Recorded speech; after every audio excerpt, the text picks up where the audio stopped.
আমি আজকে এখানে আমি দেখতে পেলাম গ্রামীণ ব্যাংকের পক্ষে তার লয়ার আজকে প্রথম এই সুপ্রিম কোর্টে দাঁড়িয়ে একটি বক্তব্য দিলেন। বক্তব্যের বিষয়টি আমি যা দেখলাম, তিনি বললেন বাবার আগে ছেলের জন্ম হয়েছে, অর্থাৎ গ্রামীণ ব্যাংক ইউনুসকে জন্ম দিয়েছে।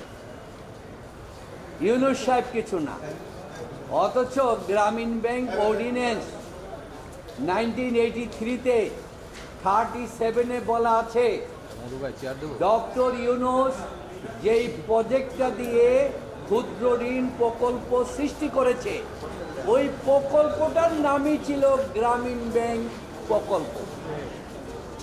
তাই তিনি সরকারের কাছে আবেদন করলেন এইটাকে একটা স্থায়ী রূপ দেওয়ার জন্য, এটাকে একটা ব্যাংকে পরিণত করে। সরকার বললেন এই গ্রামীণ ব্যাংক প্রকল্পে তোমার যত অর্থ আছে, যত বিনিয়োগ আছে, সব তোমাকে এখানে দিয়ে দিতে হবে। 37 সাবসেকশন 1-এ বলা আছে তার সমস্ত সম্পদ, ক্যাপিটাল, সব কিছু ইউনুস সাহেব গ্রামীণ ব্যাংককে দিয়ে দিলেন। এবং সেখানে এক্সপ্লেনেশন বলা আছে গ্রামীণ ব্যাংক এই যে প্রজেক্ট মিনস ডক্টর ইউনুসের নেতৃত্বে চট্টগ্রাম বিশ্ববিদ্যালয় থেকে যে প্রোগ্রাম করা হয়েছে 1976 সালে, এবং বলেছে জুবরা গ্রামে যেটা করা হচ্ছে সেটা ব্যাখ্যাও দিয়েছে অর্ডিন্যান্স, অর্থাৎ কোনো যেন জালিয়াতি কোনো কিছু করতে না পারে, অর্ডিন্যান্স সেটা গ্রহণ বলে দিয়েছে। এখন আপনারা জানেন আজকে যারা এসে গ্রামীণ ব্যাংকের নাম দিয়ে এখানে বিবৃতি দিচ্ছে, এইসব লোকেদের কোনো চাকুরি ছিল না।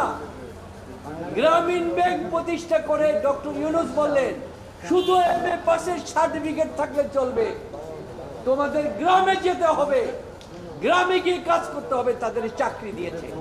আজকে তারা ডেপুটি ম্যানেজার দ্বারা হয়ে গেছেন, ব্যবস্থাপনা পরিচালক হয়ে গেছেন।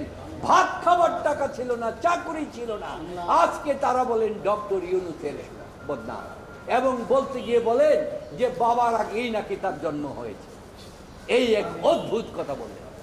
আপনাদের প্রকৃত বিষয়টা বলি, গ্রামীণ ব্যাংক যখন সৃষ্টি করে তখন গ্রামীণ ব্যাংকের এত অর্থ ছিল না। হাঁটি হাঁটি পা করে উনি করেছেন।